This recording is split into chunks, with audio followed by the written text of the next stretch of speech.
Bonjour chers amis, vous êtes sur Paix et Guerre, nous sommes le 14 février 2024 et aujourd'hui j'ai envie de vous parler d'un événement important qui a déjà été abondamment commenté, analysé, mais enfin j'ai envie de vous donner mon sentiment à moi en vous faisant une analyse critique de l'interview de Vladimir Poutine par Tucker Carlson qui a eu lieu la semaine dernière.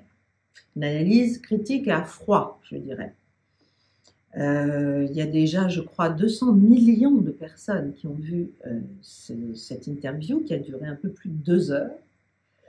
Et probablement, entre les repartages, etc., peut-être qu'on atteindra 300, 400, peut-être un demi-milliard de personnes. Donc c'est quelque chose de très important politiquement et géopolitiquement qui s'est produit. Le journaliste Tucker Carlson a été évidemment depuis menacé par l'UE d'être sanctionné pour s'être prêté à ce jeu. Enfin, c'est lui qui l'a demandé quand même l'interview à Vladimir Poutine. Il y a des critiques en tous sens. Je reviendrai d'ailleurs à la fin de mon analyse sur un certain nombre de critiques qui ont été faites officiellement dans les journaux. Mais voilà, je veux vous donner aujourd'hui ce que j'en ai pensé, moi. Alors, d'abord, c'était très long, certes. Personnellement, je ne me suis pas trop ennuyée. Mais c'était effectivement une interview de 2 heures, même si Vladimir Poutine a l'habitude de donner de longs discours, de longues interviews. Ce que l'on peut dire, c'est qu'il a pris immédiatement l'ascendant sur le journaliste, même si c'est un journaliste assez hors pair, qui d'ailleurs a aussi des ambitions politiques.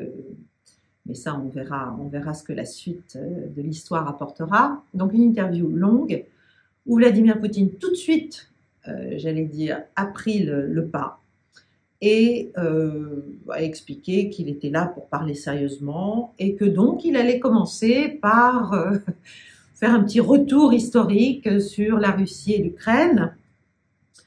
Et c'est très intéressant parce que justement la forme longue pour moi, est tout à fait une partie du fond de son message, du fond de sa démonstration, c'est-à-dire il s'est tout de suite mis dans le temps long, il s'est tout de suite mis dans l'histoire de la Russie à travers toutes ses péripéties séculaires, et aussi c'était une manière de montrer qu'il avait la vision, la cohérence,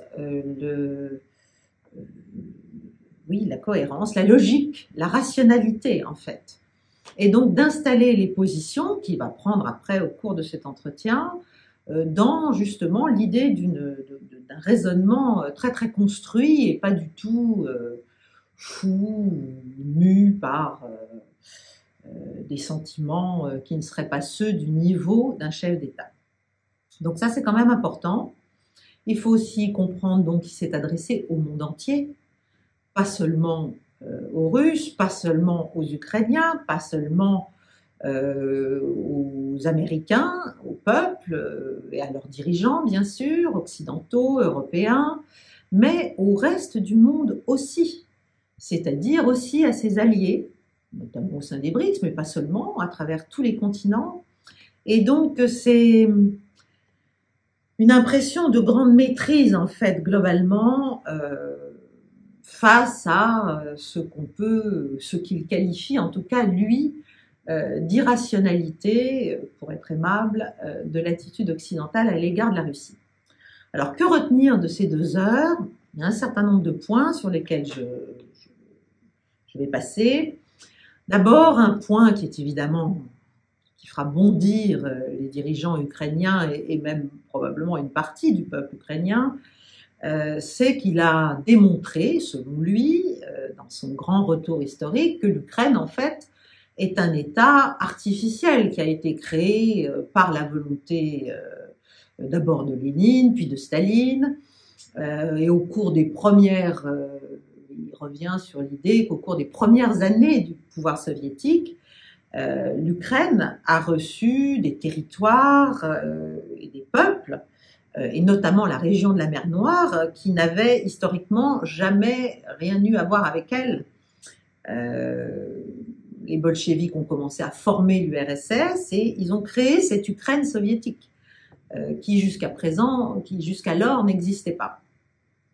Donc des terres, des populations vivant sur ces territoires, même si auparavant ils n'étaient pas appelés ukrainiens.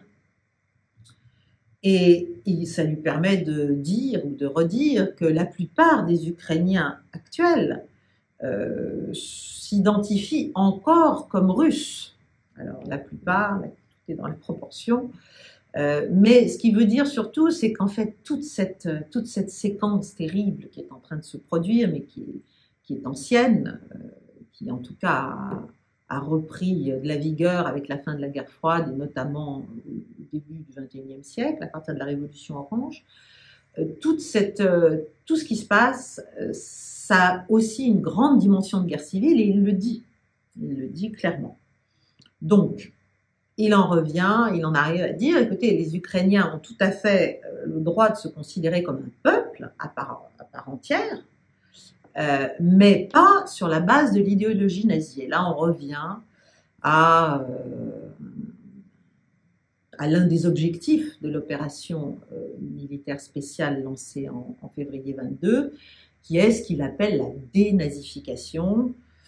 Alors, dans l'interview, il répond à Tucker Carlson, vous dites qu'Hitler, c'est ancien, ça n'est plus là depuis bien des années, mais selon lui, son œuvre vit toujours au travers de tous les ultranationalistes, etc., tous les bandéristes, tous ceux qui ont porté sur un piédestal, y compris jusque dans des statues et des rues, les héros de la période pré-Deuxième Guerre mondiale, mais aussi pendant la Deuxième Guerre mondiale.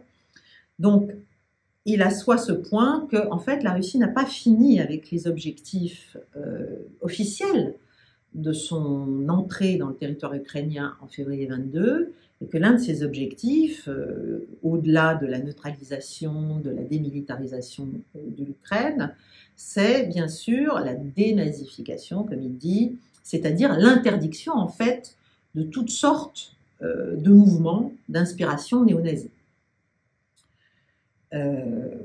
Voilà, il insiste là-dessus, donc j'insiste aussi dans l'interprétation, parce que ça montre que ce n'est pas fini.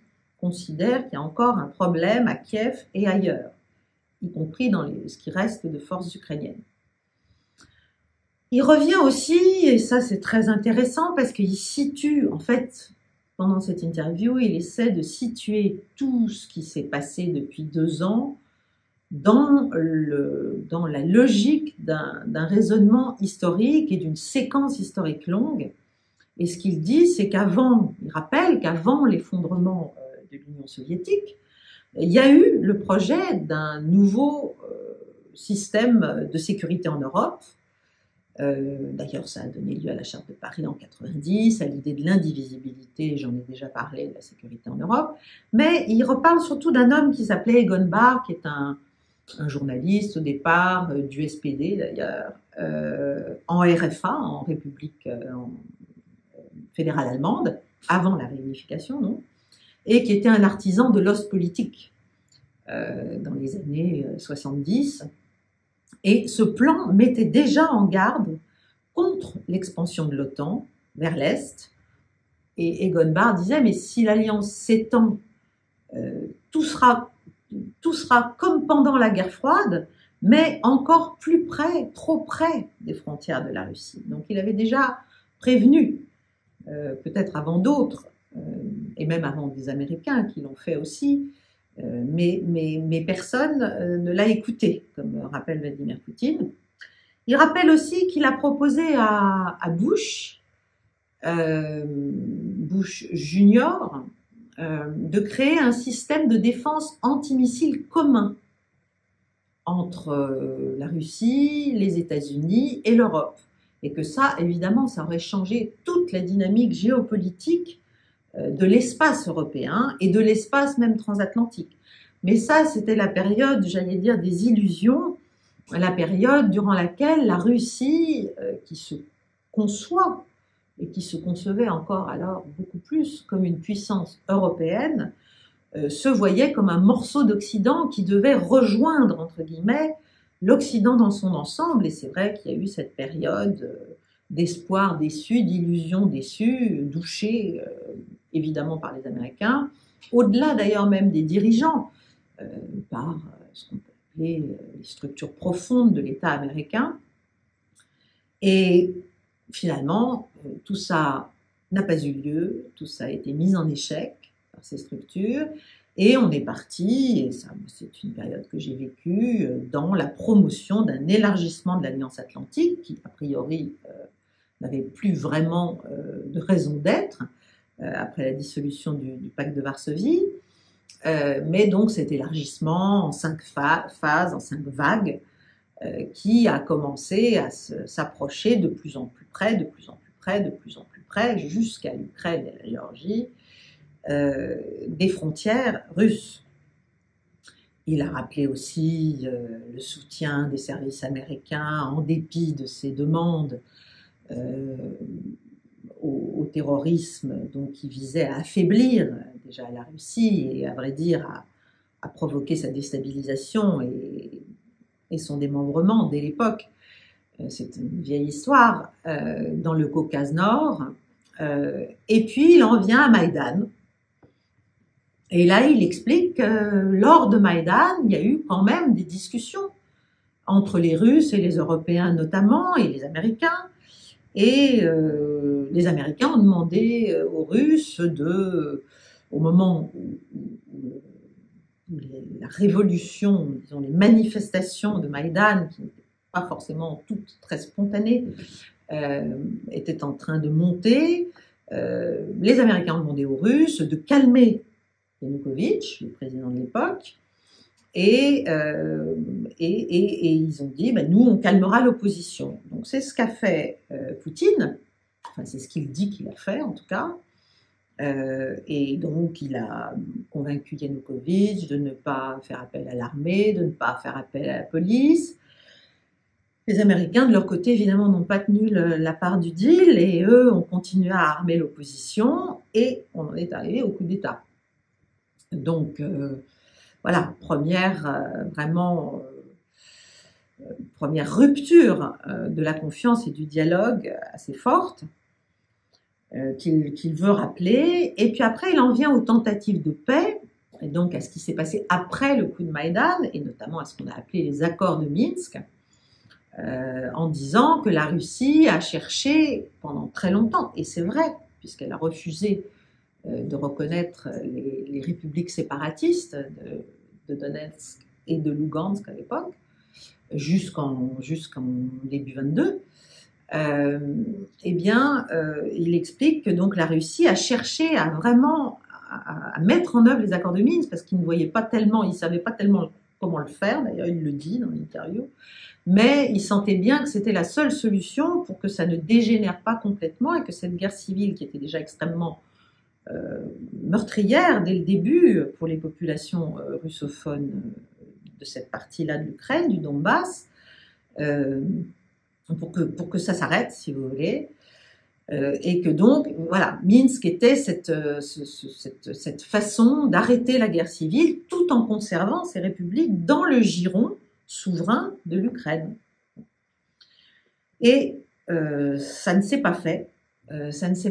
Et donc progressivement, ce qu'il explique, c'est que la Russie pouvait de moins en moins laisser les attaques militaires des forces armées ukrainiennes sur d'autres Ukrainiens, mais de culture et de langue russe, se poursuivre éternellement. Surtout que, à partir d'un certain moment, et même assez vite d'ailleurs après Maïdan, les forces armées ukrainiennes ont été renforcées et mises en état de pouvoir lancer cette fameuse offensive visant à reprendre le Donbass.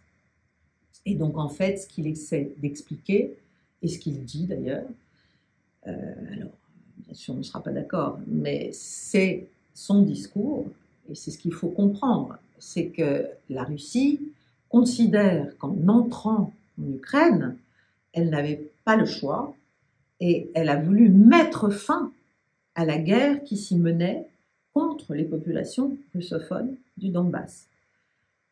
C'est comme ça. C'est ce qu'il faut comprendre de leur vision des choses pour pouvoir avancer. Donc, ensuite, il revient sur la fabrication, ce que j'appelle la fabrication de l'ennemi russe. Et il rappelle quand même, il dit très clairement, et ça c'est probablement une des raisons pour lesquelles on ne voulait pas que cette interview se fasse, il rappelle qu'en fait, il faut arrêter de raconter n'importe quoi aux opinions publiques occidentales, parce que la Russie n'a aucune revendication et aucun intérêt à entrer en guerre contre des pays de l'OTAN, simplement par raison, par bon sens. Non seulement il n'y a pas intérêt économique, ni politique, ni géopolitique, mais elle n'a aucune revendication territoriale vis-à-vis des Polonais, vis-à-vis des Baltes. C'est vraiment une volonté de nourrir cette espèce de prophétie autoréalisatrice pour que finalement il se passe quelque chose. Mais pour lui, et il le dit très clairement à plusieurs reprises, c'est de la folie. C'est-à-dire, du point de vue russe, puissance nucléaire, on ne peut pas attaquer une alliance dans laquelle il y a des puissances nucléaires. Il n'y a pas besoin d'avoir fait de la physique nucléaire, si j'ose dire, pour arriver à cette conclusion. C'est vraiment du bon sens. Mais quand même, il le dit. Voilà, donc il explique que tout ça est stupide. Et puis après, il arrive à, je dirais, des déclarations sur l'ouverture de la Russie. Alors essentiellement sur deux sujets, le sujet énergétique et le sujet des négociations. Le sujet énergétique, c'est celui du gaz, et il répète, et là, c'est clair, il essaie de découpler un peu les États-Unis de l'Europe, en montrant à l'Europe qu'elle a tout intérêt à être intelligente vis-à-vis de la Russie. Il dit que la Russie est toujours prête à livrer du gaz à l'Europe, d'ailleurs elle en livre, mais beaucoup plus cher et de manière beaucoup plus compliquée, via le gazoduc Nord Stream 2, via le gazoduc Nord Stream, le troisième gazoduc qui n'a pas été endommagé. Nord Stream 1 ne peut plus marcher, Nord Stream 2 a été abîmé, mais il y a quand même encore Nord Stream 3. Et surtout, il rappelle, alors là c'est le petit moment, si j'ose dire, d'humour avec Tucker Carlson, qui lui demande mais qui a attaqué et endommagé Nord Stream 1 et 2, et là il dit c'est vous, évidemment. Et Tucker Carlson lui fait une réponse sur le thème, moi j'étais pas là, j'avais piscine, donc je faisais autre chose, j'étais occupée. Et Poutine lui dit oui bien sûr, mais la CIA elle n'a pas d'alibi, elle n'a pas d'alibi. Donc ce qu'il dit, c'est qu'il reste en tout état de cause, maintenant que tout ça a été fait, il reste un pipe qui est encore tout à fait opérationnel, et que le gaz peut être fourni à l'Europe par ce pipe, et qui ne comprend pas pourquoi l'Allemagne dit non. Pourquoi elle ne force pas les Polonais, par le pays duquel ce pipe passe, à ouvrir les vannes. Et là, il explique quand même que, après tout, la Pologne profite en grande partie des fonds européens et notamment des fonds allemands, et que si les Allemands étaient un peu soucieux de leurs propres intérêts industriels et d'ailleurs aussi politiques et sociaux, eh bien, il forcerait les Polonais à agir. Alors là, il met vraiment le point entre l'Allemagne et la Pologne, qui sont un peu les deux concurrents pour le statut de favori vis-à-vis de Washington. L'Amérique joue clairement l'Allemagne contre la Pologne sur un certain nombre de sujets, et depuis un certain nombre de mois d'ailleurs. Et là, il ne se prive pas de leur rappeler qu'il faudrait peut-être quand même agir intelligemment. En tout cas, il le rappelle aux Allemands. Ensuite, il vient parler des sanctions, avant de parler des négociations.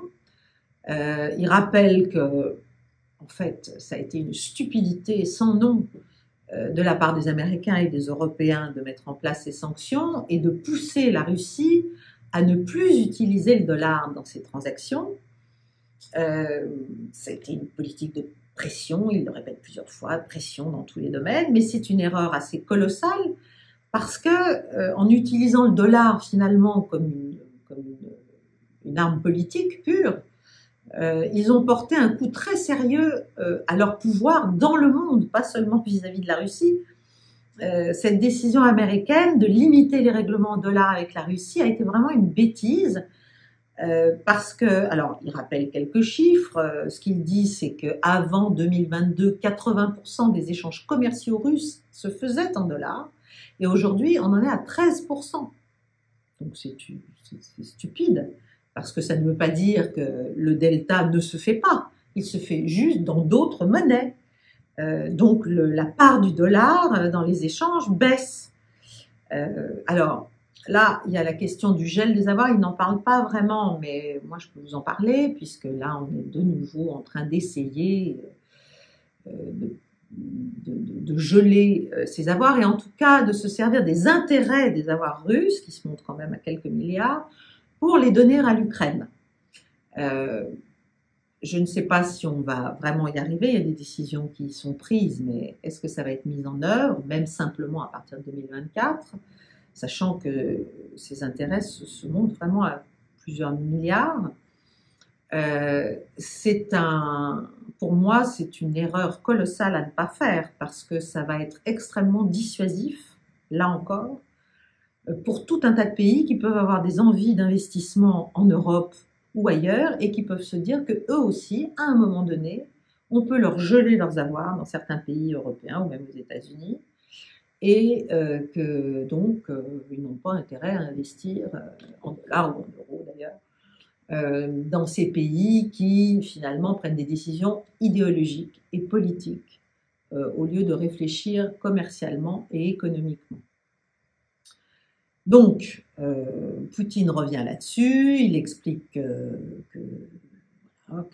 finalement, les sanctions ne marchent pas, que les BRICS se sont renforcés, que désormais ils ont une part plus importante de l'économie mondiale, ils représentent une part plus importante de l'économie mondiale que les pays du G7.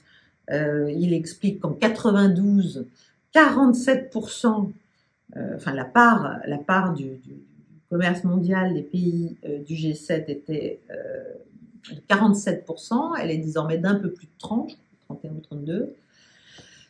Il rappelle aussi que désormais la croissance russe se porte finalement pas si mal, que c'est la première économie d'Europe. Il parle toujours de l'Europe au plan géographique, ça aussi c'est très intéressant à comprendre.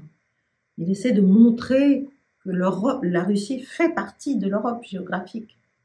Il y a l'Europe occidentale et puis la Russie est un morceau d'Europe. Donc la Russie se porte très bien, que c'est la première économie d'Europe, et il en profite aussi pour expliquer qu'en matière militaire, il continue à avoir une avance, notamment en matière d'armes hypersoniques, systèmes de frappe hypersoniques qui se bonifient, enfin qui s'améliorent de jour en jour.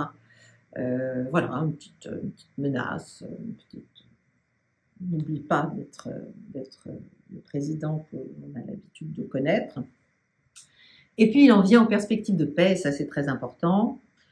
Donc, Tucker Carlson lui demande, enfin, est-ce qu'il va y avoir des pourparlers? Est-ce qu'il y en a? Est-ce qu'il y en a eu? Voilà, il pose la question pour parler de paix. Poutine, évidemment, rappelle ceux d'Istanbul et rappelle que là aussi, il s'est fait avoir, puisqu'ils étaient arrivés vraiment tout près d'un accord qui était déjà quasiment signé par toutes les parties, presque finalisé, et que là, on lui a demandé de retirer ses troupes des environs de Kiev, et que dès qu'il l'a fait, eh bien, tout ce qui avait été négocié a été jeté à la poubelle, et que Zelensky a reçu instruction américaine via Boris Johnson de se mettre à faire la guerre. Bon, maintenant, c'est une séquence que l'on connaît, mais il explique. Et il explique qu'à partir de ce moment-là, il a compris que l'objectif américain était vraiment une guerre longue de confrontation armée via l'Ukraine, mais aidée par les États-Unis et ce qu'il appelle les satellites européens, contre la Russie. Donc, et il dit que c'est encore le cas. Et que finalement, tant que l'Amérique continue à livrer des armes, l'Europe d'ailleurs continue à livrer des armes, on ne voit pas très bien comment il peut y avoir des négociations, que l'administration Zelensky, de toute façon, refuse, qu'il a fait même un décret, tout le monde le sait, pour refuser tout pour parler avec la Russie, donc pour se mettre dans l'impossibilité de négocier un cessez-le-feu ou une paix, et que c'était sans doute une instruction de Washington, mais néanmoins, c'était une mauvaise décision. Alors, là où il passe à l'ouverture, c'est qu'il dit, si c'était une mauvaise décision, il faut l'abandonner. Il faut abandonner cette idée de ne pas pouvoir discuter. Il faut se mettre à discuter. Il pose quand même, avec une fausse naïveté, la question, enfin, à quoi ça sert pour les États-Unis de faire ce qu'ils sont en train de faire. Il leur rappelle qu'ils ont d'autres problèmes, avec 33 trilliards de dettes, avec des problèmes de frontières, des problèmes de migration, des problèmes économiques, des problèmes de toute nature. Et il leur explique en gros, mais de toute façon, c'est sans issue. Donc franchement, vous ne pensez pas que vous avez mieux à faire que de continuer à nourrir ce conflit. Je ne suis pas loin de penser la même chose, vous vous en doutez. Voilà, il leur demande, mais négocions, pourquoi est-ce qu'on ne négocie pas? De toute manière, la Russie et l'Ukraine, tôt ou tard, vont parvenir à un accord, donc il vaudrait mieux tôt que tard. Il dit d'ailleurs que l'Occident a commencé à comprendre qu'on ne pouvait pas défaire stratégiquement la Russie et qu'il fallait en tirer les conséquences, qu'il fallait initier d'autres démarches et que la Russie est totalement prête au dialogue. Mais un dialogue réaliste, un dialogue sur des bases réalistes, sur les bases du réel, évidemment, pas un dialogue utopique. Il dit aussi que l'OTAN est en mesure de reconnaître le contrôle de la Russie sur les nouveaux territoires. Donc là, il parle des 4 oblasts et de la Crimée. Il dit que des variantes sont possibles, donc il ouvre timidement, mais il ouvre, voilà, sans être très précis, bien sûr, la possibilité de discuter si la volonté est là. Voilà, si la volonté est là. Ensuite, il explique, il fait un petit coup de pied à Biden, en expliquant que le problème, c'est le problème de l'état d'esprit des élites occidentales, et que lui, il avait une bonne relation avec Trump, d'ailleurs comme il avait une bonne relation avec George W. Bush, ou même voilà, avec son père à l'époque lointaine. Il y a 2 choses dont il ne parle pas. Alors si, il parle un peu de la Chine, il dit, et là, il explique qu'il a très bien compris ce que les Américains essayaient de faire, c'est-à-dire de découpler la Russie de la Chine. Et il explique que pour lui, ce qui compte, c'est qu'en fait, la Chine n'a pas une politique extérieure agressive, ni vis-à-vis de la Russie, ni d'une manière générale, et que c'est tout à fait ce qui lui convient. Et puis, il y a un terrain qui n'est absolument pas mentionné, et qu'il faut quand même, il faut remarquer ce manque, cette absence, parce qu'elle est à mon avis signifiante, c'est qu'il ne parle pas du Moyen-Orient.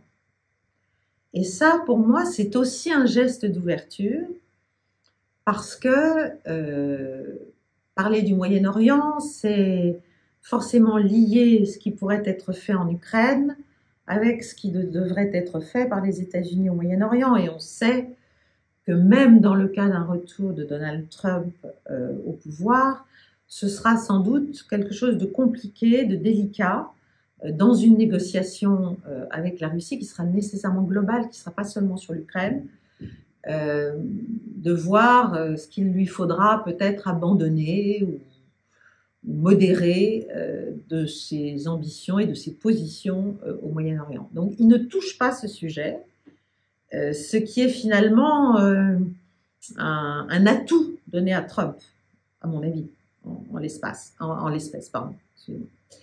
Donc, voilà, il parle un peu du système international, il compare l'Amérique à l'Empire romain en expliquant quand même que bon, l'Empire romain avait mis 5 siècles pour tomber, que l'Amérique, dans le monde moderne, ça se passait un peu plus vite, et que surtout les États-Unis tentaient de s'adapter au nouveau monde, mais avec de mauvais outils qui ne fonctionnent pas, en essayant maintenant d'invoquer l'ordre international, alors que pendant des décennies, ils se sont assis dessus aimablement, ce qui est vrai. Ceci dit, il dit quand même, lui, Poutine, qu'il va falloir tenir compte du fait que le monde a complètement changé. Donc il va falloir recréer un nouvel ordre international. Donc, ça aussi, c'est très intéressant pour l'avenir. Parce que, dit-il, quelle que soit l'issue du conflit en Ukraine, le monde ne sera plus jamais le même. Et qu'il va falloir en tenir compte. Et enfin, il dit quelque chose d'important, mais que l'on sait, c'est qu'il y a déjà des fils tendus entre les services américains et les services russes. Donc il y a déjà une forme de discussion, bien sûr, sous le radar et sans aucune... pour l'instant, il n'y a pas d'appui ou de structuration par les pouvoirs politiques, mais les services se parlent, ce qui, pour moi, est extrêmement rassurant. Donc, voilà ce qui est dit en gros dans cette interview longue. Alors maintenant, il faut quand même s'intéresser brièvement aux réactions qu'elle a déclenchées. D'abord, Donald Trump avait parlé avant l'interview pour dire que le monde était quand même en très grand danger et qu'il fallait vraiment redescendre d'un cran, redevenir raisonnable. Alors lui, évidemment, il s'attaque à Biden en expliquant qu'il est fou, qu'il est incapable de négocier, qu'il ne pourra jamais négocier avec un Poutine, avec un Xi Jinping ou avec le leader nord-coréen, qu'il ne sait que faire la guerre et que donc, en gros, il est urgent qu'il revienne au pouvoir, lui, pour éviter la Troisième Guerre mondiale. Bon, ça, c'est quand même, il faut le rappeler, parce que c'est le contexte. On sait que Tucker Carlson est très proche de Trump. Tucker Carlson lui-même a fait un certain nombre de commentaires après cette interview en expliquant que Poutine était un être extrêmement rationnel, il avait bien compris dans toutes ses explications que le projet américain ancien d'un changement de pouvoir en Russie était toujours à l'œuvre, mais que c'était un projet sans issue, et qu'il ne fallait pas non plus se faire d'illusions sur le fait que la Russie ne voudrait jamais rendre la Crimée et serait prête, s'il le faut, à une guerre nucléaire pour empêcher cela. Donc voilà, il a fait un certain nombre quand même de commentaires. Après, évidemment, il y a les turiféraires que l'on qualifie ici de pro-russes, mais qui ne disent pas que des bêtises et qui sont assez bien renseignés. Je pense à un homme très décrié, mais que moi, j'avais lu il y a très longtemps, quand il était revenu d'Irak, en expliquant qu'il n'y avait pas d'armes de destruction massive en Irak, qui s'appelle Scott Ritter, qui parle beaucoup depuis 2 ans de ce qui se passe en Ukraine. Et il a dit quand même des choses intéressantes. Il a dit le président russe a contribué à créer une voie qui a guidé non seulement Tucker Carlson, mais tous les téléspectateurs américains à travers les complexités de ce qui motive la Russie. Et il dit que cette interview a la capacité d'empêcher l'Occident et la Russie d'entrer en guerre et d'empêcher l'Occident de se suicider. Alors évidemment, il est très outrancier dans ses déclarations, et il faut pondérer tout cela, mais ce n'est pas totalement faux, parce qu'en fait, le combat qui se montre, dans cette interview-là, ce qui se révèle, c'est qu'on a une Russie extrêmement rationnelle et on a un Occident extrêmement irrationnel. Et c'est l'inverse de ce que l'on raconte. On raconte que Poutine est fou, mais c'est l'inverse en fait qui s'est montré. Et c'est pour ça que cette interview, évidemment, déclenche tant d'éruptions, de rage, de fureur. Bon.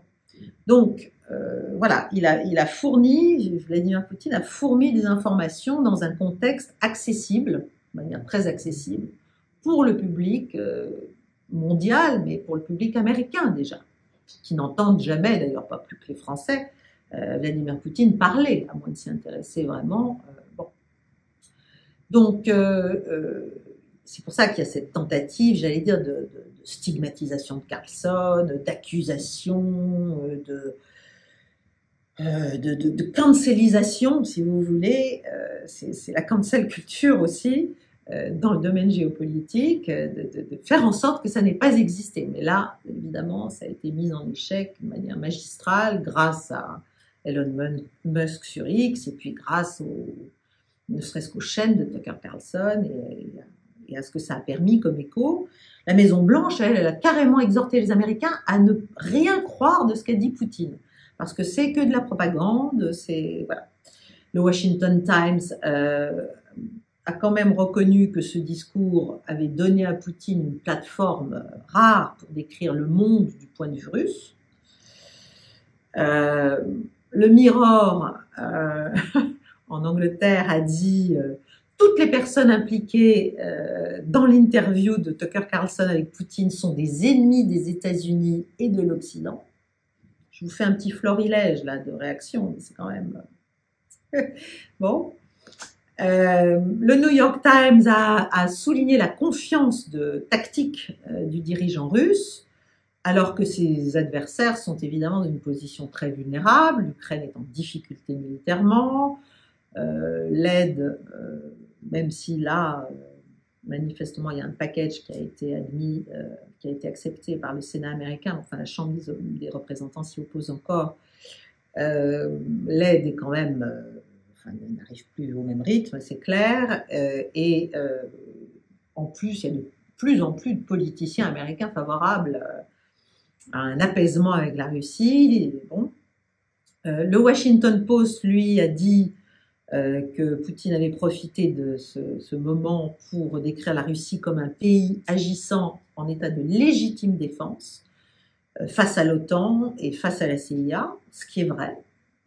Pas qu'il ait agi en légitime défense, mais c'est vraiment l'un des messages de Vladimir Poutine, donc il faut le comprendre.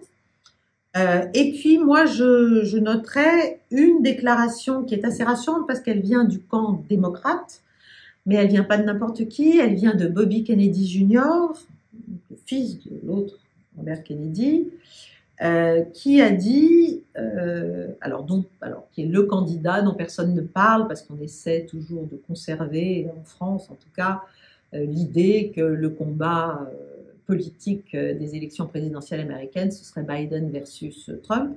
Mais il y a d'autres candidats, et notamment Robert Kennedy Jr., et il a dit des choses très justes. Il a dit que les Américains doivent prendre leurs propres décisions concernant les points de vue qui divergent avec la position des médias dominants aux États-Unis. Il explique que Tucker Carlson a été vilipendé en fait simplement parce qu'il a fait son travail, et que les Américains sont tout à fait capables de réfléchir, qu'ils peuvent faire face même à un discours, à des points de vue controversés qui ne correspondent pas à la grande ligne médiatique. Et ça, c'est quand même intéressant, surtout que on ne peut exclure un rapprochement qui serait extrêmement audacieux, bien sûr, entre les candidatures Kennedy et Trump. Mais encore une fois, on n'en parle pas ici. Voilà, on en parlera sur cette chaîne au fur et à mesure que l'on va s'approcher de l'échéance électorale américaine, bien sûr. Alors en France, n'en parlons pas. D'abord, il y a l'Express qui a expliqué que le sujet, c'est en fait que c'est Tucker Carlson qui a fait sa pub. Bon, d'accord, très bien, c'est quand même un peu court comme analyse. Et puis alors, sur LCI, on a eu un délire de tout un tas de journalistes et d'experts, et notamment militaires, qui ont expliqué que c'était des fake news et que nous aussi, on devait produire un contre-narratif vis-à-vis des Russes, parce qu'on subissait beaucoup trop, ça n'allait pas, il fallait qu'on fasse ce qu'on avait fait en Afrique à une époque, raconter en gros n'importe quoi. Voilà. Donc je voudrais quand même profiter de cette antenne pour dire que ça me semble pas très judicieux, et ça me semble surtout vraiment de très courte vue vis-à-vis de ce qui a été dit dans cette interview. On a vraiment autre chose à faire que des contes narratifs.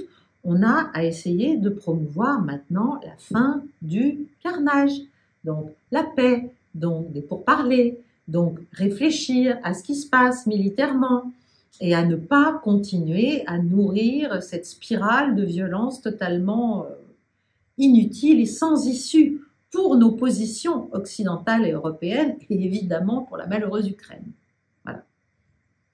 Donc c'est une grave incompréhension pour moi du fond du message russe, c'est le déni. On continue dans le déni, dans la déconnexion mentale. Bon, la Commission européenne manifestement est omnisciente, elle explique qu'elle n'a rien appris dans cette interview, donc ça c'est bien, ça a le mérite d'être clair, elle ne comprend rien, elle continue à ne rien comprendre. Bon, je dirais en conclusion que pour moi, cette interview, ça a été quand même une porte ouverte possible pour le public occidental et pour le reste du monde, mais le reste du monde écoute plus la Russie que nous. Donc, pour nous, déjà, une possibilité de comprendre un peu, comment pense Vladimir Poutine, parce qu'il y a tellement de gens ici, en France et ailleurs, qui expliquent qu'ils savent ce qu'il pense, ce qu'il veut, ce qu'il a décidé, pourquoi il a fait ci, pourquoi il a fait ça. Là, il l'a un peu expliqué lui-même, et ça vaut la peine d'être écouté. C'est aussi une manière de comprendre un peu la Russie d'aujourd'hui, et ses préoccupations, et ses forces. C'est aussi, bien sûr, c'était un cours d'histoire, pour ceux qui ne la connaîtraient pas ou mal, je pense qu'il y en a beaucoup. Et c'est aussi la démonstration, comme je l'ai dit en introduction, voilà, de l'incarnation à travers cette personnalité du temps long et de la cohérence d'une politique. Et ça, qu'on le veuille ou non, qu'on soit d'accord ou non, qu'on l'aime ou pas, voilà, c'est un fait dont nous devons tenir compte pour prendre nos propres décisions, au plan stratégique et tactique. Parce que pendant que... D'ailleurs, j'engage ceux qui me regardent, vous pourriez aussi regarder, si ça vous intéresse, pour comprendre encore mieux ce qui se passe en Russie et la manière dont pense Vladimir Poutine, les deux interviews qui ont été faites en 2016 et 2019 par Oliver Stone, qui s'appelait Ukraine on Fire et Ukraine Revealed, qu'on trouve sur YouTube, qui sont des documentaires, enfin des grandes interviews, mais où vraiment Stone laisse parler Vladimir Poutine, qui sont extrêmement intéressantes, et je pense que ça fait partie aussi de ce qu'on doit se donner la peine, prendre le temps d'écouter, pour mieux comprendre la situation à laquelle on est. Je terminerai en vous disant qu'en Ukraine, ça ne va pas mieux. Au plan militaire, c'est de pire en pire. Je n'ai pas trop le temps d'en parler, mais voilà, la situation continue de se dégrader gravement, vraiment, pour les Ukrainiens. Et puis, il se passe des choses au plan politique, et on est en train d'atteindre cette semaine-là un point historique où il se passe généralement des choses en Ukraine. C'était le moment de Maïdan, 19-20 février 2014. Il y a eu plusieurs occurrences en mi-février, et il y a des bruits, de coups qui seraient organisés à l'initiative l'ancien commandant en chef des forces ukrainiennes, Zaloujny, Valéry Zaloujny.